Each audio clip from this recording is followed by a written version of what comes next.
Muito bem, vamos começar então mais uma aula sobre a nossa querida e amada língua portuguesa. Hoje nós vamos fazer aí a diferença entre a banca Consulpan e a banca Consulplan. É isso mesmo, tem muito concorrente aí que está perdido, não sabe por qual banca estudar quando sai o seu concurso, porque nem mesmo lê o edital, não é mesmo? E agora eu vou mostrar para vocês que são duas bancas bem diferentes. Existe a Consulplan Consultoria e existe o Instituto Consulpan. Vamos fazer aí algumas provas, uma de cada banca, para você perceber aí o estilo, a diferença de estilo de cada banca. A, o Instituto Consulpan, por exemplo, Consulpan, é a que vai fazer a prova de Moju, aqui no Pará, ali em dezembro.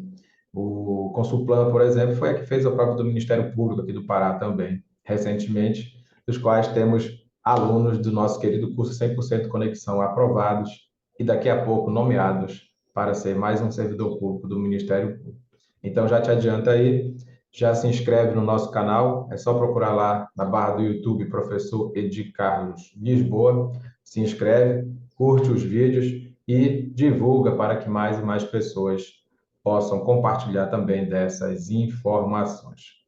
Vamos lá então para a nossa primeira prova de hoje. A gente vai começar com a prova da Consulpan.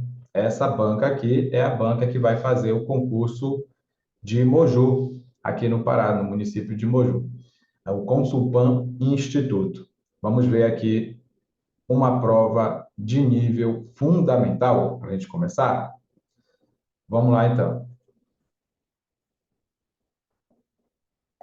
Vamos começar com a leitura do texto. O texto é uma canção de Zé Neto e Cristiano, chamada Mulher Maravilha. Tem brinquedo espalhado pela casa toda, e as paredes rabiscadas com giz de cera. Mudou de tal maneira, nossa vida já não é a mesma. A gente já não dorme mais a noite inteira. Na mesa tem 2 copos e uma mamadeira. Mudou de tal maneira, nossa vida já não é a mesma. Tem um pinguinho de gente correndo na sala, com um sorriso banguelo. Eu não quero mais nada. Sabe aquele amor que se multiplica? Quem nunca sonhou ter isso na vida? Ser herói de alguém e, melhor ainda, ter do lado a Mulher Maravilha. Muito bem, vamos direto para a primeira questão.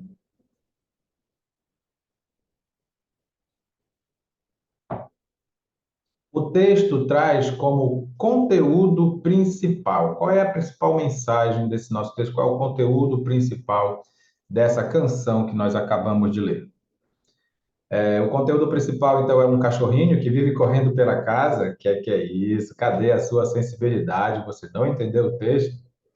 Então, tem muito brinquedo espalhado e que é impossível viver assim. Era sobre isso o nosso assunto, sobre o texto.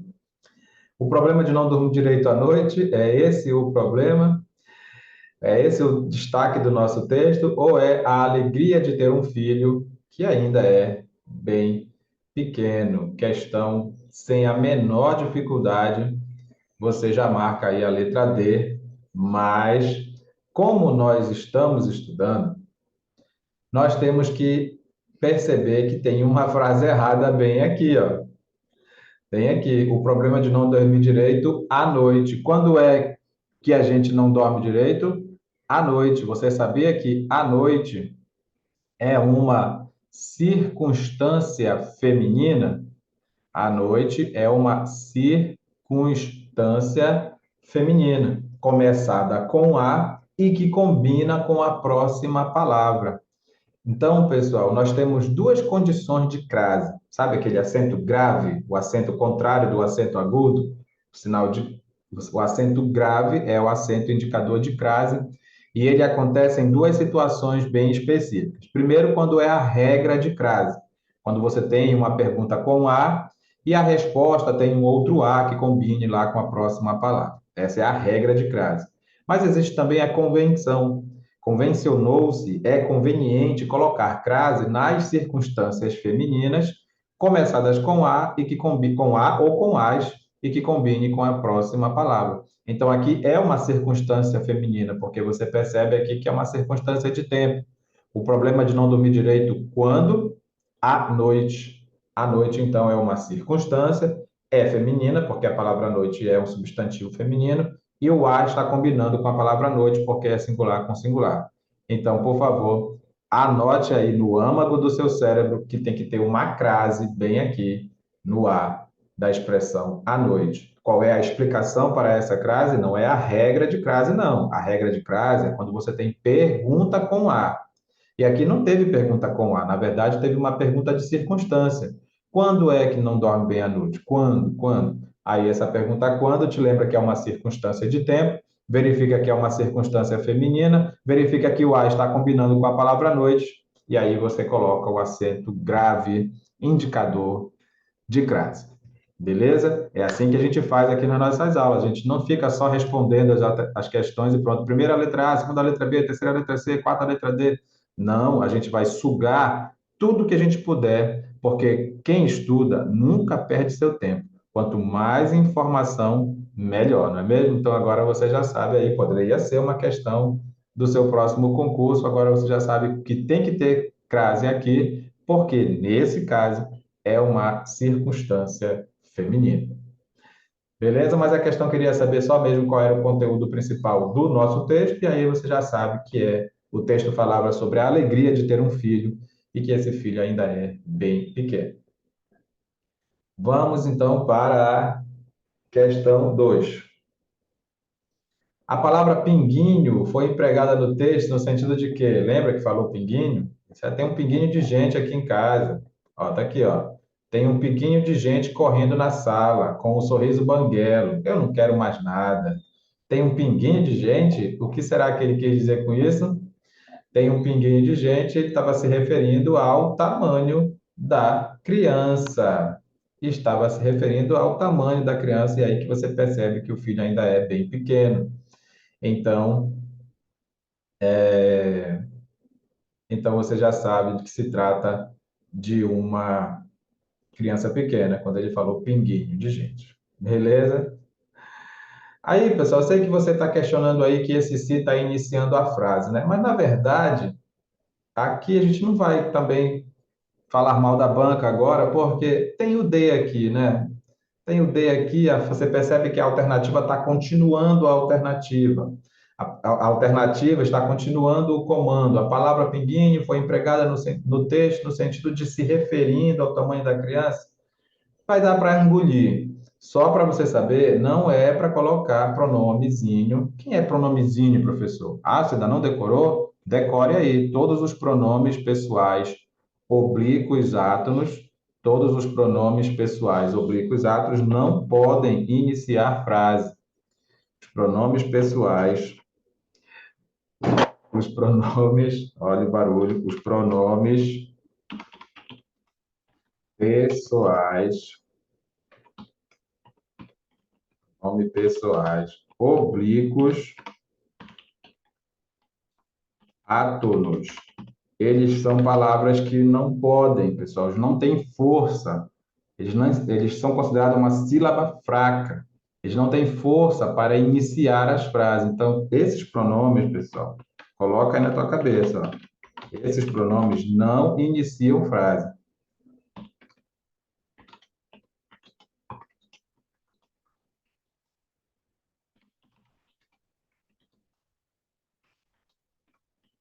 Não iniciam frase. É uma regra bem clara, bem simples, mas nós transgredimos essa regra a cada vez que a gente fala.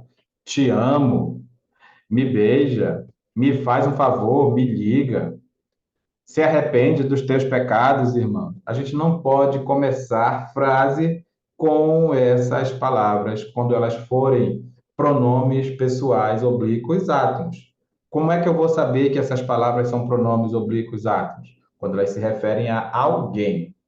Então, quando eu digo se referindo, tem alguém que está se referindo. Então, o se referindo, esse se não pode iniciar a frase, porque porque ele é um pronome pessoal oblíquo átomo, é uma regra obrigatória de ênclise, ou seja, o pronome tem que ficar depois do verbo. Então, te amo é a frase mais mentirosa do mundo, ou quer dizer, mais errada do mundo, né? Porque você diz te amo, na verdade era para ser amo-te, porque é uma ênclise obrigatória, não pode iniciar a frase com esses pronomes aí, tá bom? Então, talvez tenha chamado a sua atenção aqui a segunda questão da nossa prova, porque ele está com um monstro si aqui iniciando frase, mas vamos considerar, apesar de estar com maiúsculo, né, que é a continuação do comando, então aí, apesar do sentido ter ficado um pouco feio, né, mas apesar de o sentido ter ficado estranho, mas não tem problema não, não vamos dizer que estava errado, que nem estava errado ali o A da palavra noite, tá bom? Mas vocês sabem que esse A da palavra noite realmente está errado porque está faltando o acento de crase. Não era a letra B, que disse que era um pingo de algum líquido escorrendo pela sala, não era a letra C, que era coisa muito pequena espalhada pela casa, e não era a letra D, que dizia uma pequena mancha na roupa do bebê. Beleza, pessoal? Realmente, a segunda questão estava bem fácil, bem tranquilo. Vamos lá para a nossa terceira questão.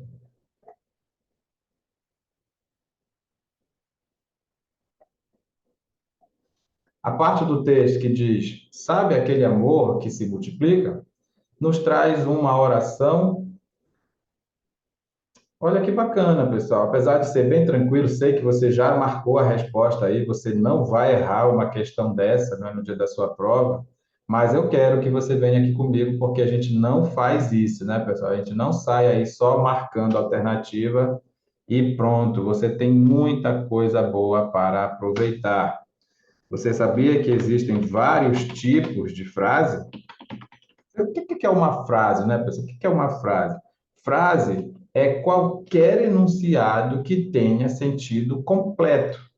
Frase é qualquer enunciado que tenha sentido completo, tá bom? Então, não importa se tem verbo ou não. Por exemplo, existe a frase nominal, não é? Que é aquela frase que não tem verbo. Mas imagina, se alguém falar para você, cuidado, você consegue entender. Você sabe que ali tem que tomar cuidado, tem que prestar atenção, tem que ficar mais atento. Você pode até não saber a que tem que ter cuidado, mas você já sabe que tem que ficar esperto. Então, cuidado é uma única palavra, não tem verbo, mas é uma frase. É uma frase porque você tem aí um sentido completo. Então, assim como existe a frase nominal, existe a frase verbal. E a frase verbal já é chamada de oração. A frase verbal já é chamada de oração. Adivinha por quê que é uma oração? Porque tem verbo, tá? A partir do momento que tem verbo, aí você já chama de oração. Mas não importa, pessoal, não vai achar que só é oração se tiver verbo. Não é verdade. Se tiver sentido completo, muitas vezes a gente usa as palavras, uma única palavra e tem sentido completo. Atenção. Se eu chego com você e digo atenção, você vai voltar a sua atenção para mim, você vai prestar atenção. Então, você entendeu o recado. Então, pessoal, presta atenção, hein? Frase é qualquer enunciado que tenha sentido completo. Frase é qualquer enunciado que tenha sentido completo, não importa se tem verbo ou não, tá bom? Vamos lá de novo. Frase, qualquer enunciado que tenha sentido completo, não importando, não importando se tem verbo ou não. Então, guarda isso, porque às vezes, pessoal, às vezes as bancas trazem aquelas questões de teoria e de repente aí tu vai cair na cilada dizendo que só é frase se tiver verbo. Não, só é oração se tiver verbo. Isso sim, só é oração se tiver verbo. Mas às vezes não tem verbo e a frase tem sentido o enunciado e aí vai ser chamado de frase. Tá bom, então? Então, essa é a primeira separação que temos aqui entre tipos de frase, frase nominal e frase verbal.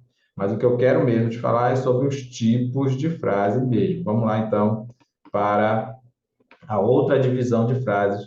Então, você tem aqui a frase declarativa.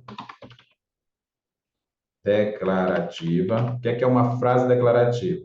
Uma frase declarativa é aquela que faz uma declaração.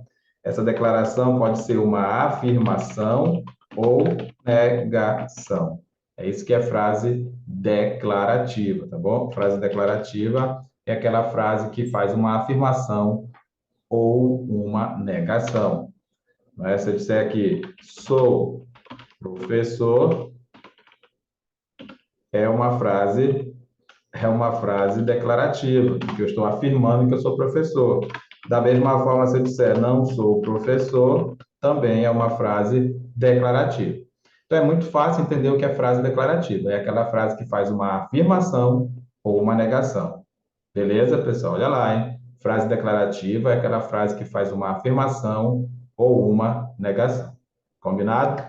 Beleza. Por que é tão importante saber esse conceito de frase declarativa? Porque você que estuda para concurso público sabe que você tem também, de vez em quando, nos seus editais, lá no seu programa, a disciplina de raciocínio lógico. E no raciocínio lógico, é uma proposicional, o primeiro conceito que você tem que saber é o conceito de proposição lógica. E proposição lógica é isso, é uma frase declarativa que tenha sujeito e predicado definidos, que possa ser julgada em verdadeiro ou falso. Então, tem que saber o que é uma frase declarativa. Então, frase declarativa é aquela frase que faz uma afirmação ou uma negação. Agora, adivinhe o que é uma frase interrogativa. Uma frase interrogativa é aquela que faz uma interrogação, né? Que faz uma interrogação. Beleza? Agora tem um detalhe, viu, pessoal? Tem um detalhe importantíssimo. Tem também perguntas que não têm o sinal de interrogação. Você tem que tomar muito cuidado com isso, ó. Quero saber se ele é professor. Muita gente não chama isso aqui de frase interrogativa, porque não está enxergando o sinal de interrogação. Cuidado, viu, pessoal? Existe a pergunta direta. O que é pergunta direta? Aquela pergunta que tem o sinal de interrogação. E existe a pergunta indireta. Porque quando eu quero saber se ele é professor, eu continuo querendo saber, estou fazendo uma pergunta, porque ele é professor ou não é? Então, aí, professor, existe a pergunta direta e a pergunta indireta. Tá legal? Tanto é que você tem aqui o se funcionando como conjunção integrante, mas ele está aqui fazendo uma pergunta, beleza? Pronto. Vamos agora para o terceiro tipo de frase, que é a frase exclamativa. Adivinha? A frase exclamativa é aquela que faz uma exclamação. Nossa, ele é um professor. Vamos valorizar, né? Vamos valorizar. Nossa, ele é professor, né? Vamos valorizar, não vamos desvalorizar esse profissional, tá vendo? Ele é professor, você está exclamando, você está surpreso, você está espantado. Nossa, mas ele é professor, beleza? Agora, tem uma outra frase que se parece muito com a frase exclamativa, mas não é frase exclamativa, é frase optativa. O que é essa frase optativa? Frase optativa é aquela frase que revela um desejo ou uma vontade. Ele às vezes vem com sinal de exclamação, né? Às vezes vem com sinal de exclamação, mas não é obrigado que venha com esse sinal de exclamação, não, tá, pessoal? Ah, mas veio com sinal de exclamação, então, professor, é uma frase exclamativa. Tá, mas antes de chamar de frase exclamativa, percebe que eu estou aqui é, emitindo um desejo, uma vontade, não é? Um desejo, uma vontade. Deus te abençoe, Deus te faça feliz, Deus te dê um bom emprego, Deus te faça concursado, não é? Então aí eu estou desejando isso para você. Então é uma frase optativa. Não importa se tem sinal de exclamação ou não, tá bom? Vamos lá então para mais um tipo de frase, que é a frase volitiva. Você já ouviu falar em frase volitiva? Não? Pois eu tenho que te falar, porque aqui você ouve falar de tudo. É por isso que a gente gasta, não é perde tempo, a gente gasta tempo lá numa questão, a gente para a questão e vem para cá fazer algumas informações, porque de repente essas informações podem fazer a diferença lá no seu próximo concurso.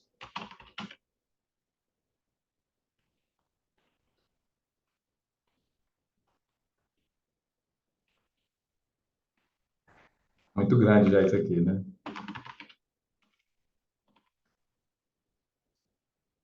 Deixa eu diminuir a música do cara aqui.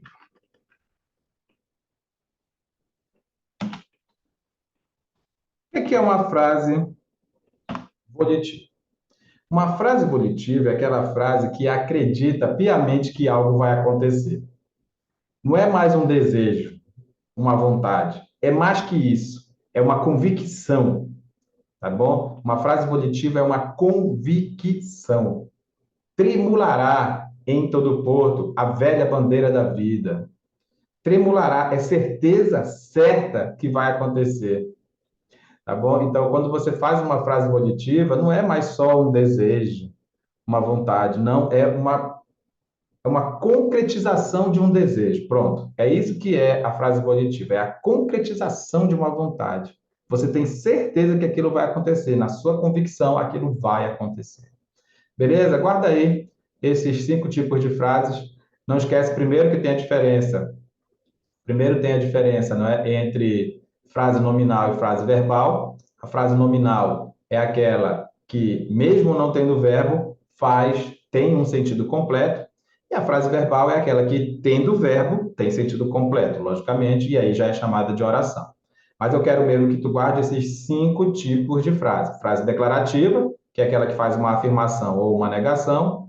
Frase interrogativa, que é aquela que faz uma pergunta, só não esquece que existe pergunta direta e pergunta indireta. Frase exclamativa, que é aquela frase que faz uma exclamação, um espanto, uma surpresa. A frase optativa, que mesmo tendo o sinal de exclamação, ela não é uma frase exclamativa por si só, ela é uma frase optativa porque ela revela um desejo, uma vontade. E a frase volitiva é aquela frase que traz um verbo, com certeza esse verbo vai estar no futuro, mas é aquele verbo que indica uma certeza certa, não é necessário, não vai pensar que toda vez que o verbo no futuro é frase volitiva, tu tem que ter uma convicção daquilo que tu estás falando, tá bom? Logicamente, isso aí acontece muito em canções, em poemas, em declarações de amor, não é mesmo? Vamos lá. É isso, pessoal. Pronto, agora a gente já pode continuar a nosso material. Vamos lá.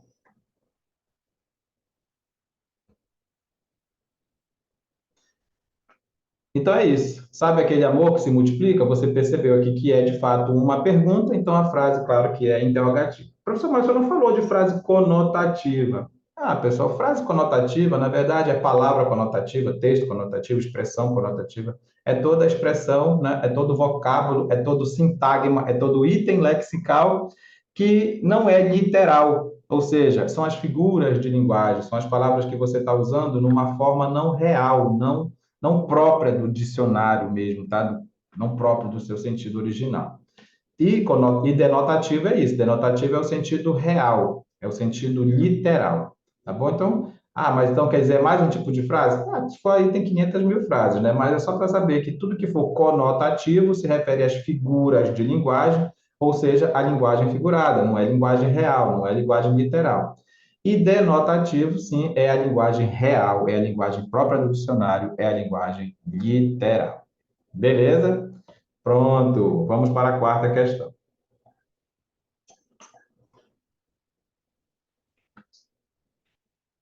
Marque abaixo o item onde todas as palavras estão escritas de forma correta. Essa é aquela questão que pode fazer com que você não feche uma prova de português. Não é porque a gente, infelizmente, a gente tem uma cultura de não leitura, né? As pessoas não, essa nossa geração, porque eu vou me incluir, né? Porque eu sou um rapaz bem novo ainda, não é? Essa nossa geração é a geração do celular, é a geração do computador, e aí esqueceu que existe livro, esqueceu o prazer da leitura, e não é só o prazer da leitura, é o enriquecimento do seu vocabulário. Quanto mais palavras passam pelos seus olhos e vão descansar lá no âmago do seu cérebro, mais você não vai ter problema com uma questão dessa. Mas aí o que acontece? A gente não tem mais esse hábito da leitura, como tinha as gerações anteriores a nós, não é? Que liam 3 livros por mês, fora o material de estudo, e aí, com certeza, elas tinham menor dificuldade em saber se uma palavra era com X ou com Z, com CH ou com X, com E ou com I, com O ou com U, com H ou sem H. Era menos difícil. Não quer dizer que a palavra a pessoa era totalmente, sabia uma questão dessa totalmente, mas pelo menos era mais fácil. Então, essa aqui é uma questão, pessoal, que só depende de você, tá bom? Eu jamais vou te ensinar uma coisa dessa. Não se ensina ortografia. O que se ensina são algumas regras, por exemplo, de acentuação. Você tem regras de acentuação gráfica, tem algumas regrinhas ali também de uso de algumas letras, mas no final das contas, isso aí é leitura, tá bom? Então, se você ainda faz parte da geração que lê 3 livros por mês, fora o material de estudo, você está tranquilo, você sabe aqui que a resposta é que tragédia é com G mesmo, que empréstimo é assim mesmo, com esse acento aqui, porque é uma proparoxítona. Tragédia também está certo aqui com acento, porque é uma paroxítona que termina em ditongo. Que arcabouço é com cedilha mesmo. Tá tudo certo aqui na letra A. Tá tudo certo aqui na letra A. A palavra próximo está correta, é assim mesmo, com acento, porque é proparoxítono, aí é com X. Esforço, cadê aqui o R da palavra esforço, né? Cadê o R da palavra esforço? E estrupo, pessoal, cuidado, o costume, o jeito como a gente foi criado, o ambiente onde a gente foi criado, a nossa casa mesmo, nossos professores, eles são culpados de a gente falar errado. Tá bom? Porque a gente cresceu ouvindo estrupo, estrupo, estrupo, que uma menina foi estrupada, e aí vem numa prova de concurso, a pessoa pensa que tá certo isso aí. É estupro. É T-U-P-R-O. Presta atenção, para de falar errado, que um dia ainda vai te dar problema no dia da tua prova. Cabide deve estar certo, retrospectiva não, né, pessoal? Retrospectiva não, porque isso aí é um C que tem aí, né? É um C mudo, né? Análogo, né? Você está comparando alguma coisa aí, dá certinho. Barcaça deve estar certo, barcaça é com cedilha mesmo. Palheiro, aeroporto está certo. O que é palheiro? Palheiro. É alguma coisa lá, sei lá, relacionada a cigarro, né? Cigarro de palha, ou é mesmo aquela cabaninha de palha, tá faltando um I bem aqui, pessoal. Palheiro, palheiro. Beleza? Toma cuidado com esse negócio aí, tá, pessoal? Eu tenho que te falar isso na tua cara. Tem que ler mais. Mas, professor, já estou estudando tanta coisa, material de estudo, leia mais. 3 livros por mês, fora o material de estudo. Vamos para a questão 5. A palavra guerreiro nessa frase tem função de quê? Ó, função de quê? Pessoal, as palavras, elas se dividem em 11 classes de palavras. 11 classes de palavras. É muita coisa, não é? Por isso que você tem que ver separadamente cada uma delas, pelo menos por alto, para que você não tenha a menor dificuldade em dizer o que cada uma é. Por exemplo, você sabe o que é um advérbio? Advérbio é a palavra que indica circunstância. E circunstância é tudo aquilo que não é fato. Por isso que as circunstâncias são infinitas. Então, você tem advérbio de tempo, quando você faz a pergunta quando. Tem advérbio de lugar, quando você faz a pergunta onde. Você tem advérbio de modo, quando você faz a pergunta como. Você tem advérbio de afirmação, negação, de causa, consequência, concessão, finalidade, proporção. Nossa, as circunstâncias são infinitas. Tudo que for circunstância é advérbio. Beleza assim? Adjetivo. Adjetivo é uma característica do substantivo, que pode ser qualidade ou defeito, tá bom? Sendo qualidade ou defeito, é uma característica, e toda característica é adjetivo. Locução. Professor, o que é locução? Ó, existem várias locuções na língua portuguesa. Por exemplo, locução verbal. É mais de um verbo representando um só. Locução prepositiva. Mais de uma palavra representando uma preposição. Locução conjuntiva. Mais de uma palavra representando conjunção. E assim vai. E adjunto, nós temos 2 adjuntos na língua portuguesa. Tem o adjunto adnominal e o adjunto adverbial. Adjunto adverbial, então, é a mesma coisa que advérbio, você já anotou. Adjunto adverbial são as circunstâncias. E adjunto adnominal são aquelas palavrinhas que sobram depois que você retira o núcleo dos principais termos da oração. São os artigos, numerais. pronomes e adjetivos que estão sobrando dentro de um sujeito, por exemplo. A casa caiu. Quem é o sujeito? A casa. Qual é a palavra mais importante? Casa, porque é o substantivo. Então, o a está sobrando? É artigo? Aí você chama de adjunto adnominal. Beleza? Então, vamos lá. Pedro vive sempre correndo pelo mundo. Ele é um grande guerreiro. Então, aqui você percebeu facilmente que a palavra guerreiro está dando uma característica para o Pedro. Então, se está dando uma característica para o Pedro, então é um adjetivo. Pessoal, jamais você pode confundir característica com circunstância. Então, a palavra guerreiro aqui é uma característica do Pedro, então, de fato, é adjetivo. Mas, por exemplo, aqui a palavra sempre é uma circunstância de tempo. Quando é que acontece isso? Sempre. Então, aí seria chamado de advérbio ou de adjunto adverbial, tá bom? Olha aí, um outro adjetivo que tem aqui é a palavra grande, tá bom? Na verdade, grande guerreiro é o adjetivo do Pedro, beleza? A palavra ele aqui é pronome, tá bom? É isso. Pronto, vamos lá para a próxima questão.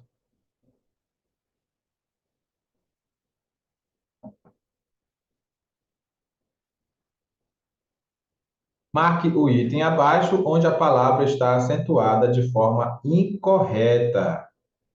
Só tem uma errada. Então vamos lá. Por que que café está certo? Café está certo porque quando você separa a palavra café, você percebe que tem duas sílabas apenas. Tem que separar corretamente, hein? Tem duas sílabas apenas. E você olhando de trás para a frente, contando de trás para a frente, é a primeira, a mais forte. Não é café, é café. Contando de trás para frente, é a primeira, a mais forte. Se é a primeira, a mais forte, presta bem atenção. Toda vez que essa palavra terminar em A, E, O, EM, ENS, ela vai ter acento. Bora guardar essa regra, que ela é uma regra maravilhosa, uma regra que você já aprendeu aqui no 100%, não já? Não aprendeu? Volta aí uns vídeos aí que tem uma aula só sobre a regra da mão, uma regra sobre acentuação gráfica. Vamos lá? Toda vez que você separar a palavra, contar de trás para frente e perceber que a primeira é a mais forte, primeira. Café é o fé o mais forte, né? Primeiro. Não é café, é café. Aí você vai saber se vai ter ou não acento nessa sílaba que é a mais forte. Como é que você vai saber? Lembra da regra da mão. Toda vez que a primeira sílaba é a mais forte, primeira contando de trás para frente. E a palavra termina em A, E-O, seguido ou não de S, E-M, E-N-S, você coloca um acento. É por isso que a palavra café está corretíssima, porque ela é uma oxítona terminada em E. A palavra tráfego também está correta, porque quando você conta de trás para frente, você percebe que a terceira sílaba é a mais forte. E aí você não precisa olhar para a terminação, não precisa. Basta que a terceira sílaba seja a mais forte para você só decidir se é acento agudo ou se é acento circunflexo, porque sempre vai ter acento nas proparoxítonas. E a mesma coisa acontece aqui na palavra terapêutico. A palavra terapêutico também é a terceira mais forte, contando de trás para frente. Você só teve que decidir que era um acento circunflexo. Então, é claro que está errada a letra A, porque a palavra pragmatismo, a mais forte é a segunda sílaba.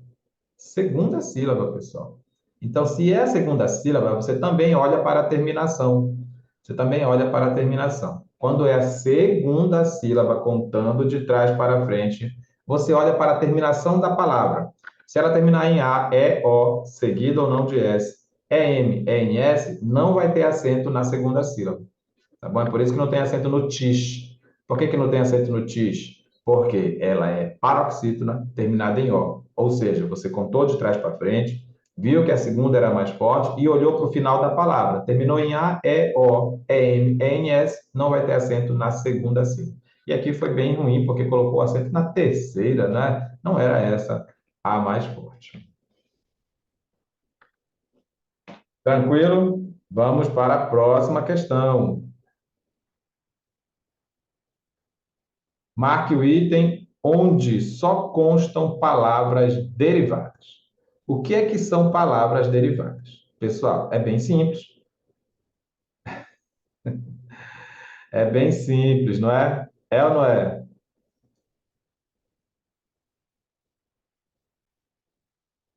Então, segura aí, vamos só fechar e colocar de novo para a gente fazer aí mais a continuação da nossa aula, tá bom? Respira fundo, a gente já volta. O próximo vídeo já está entrando aí. Respira fundo.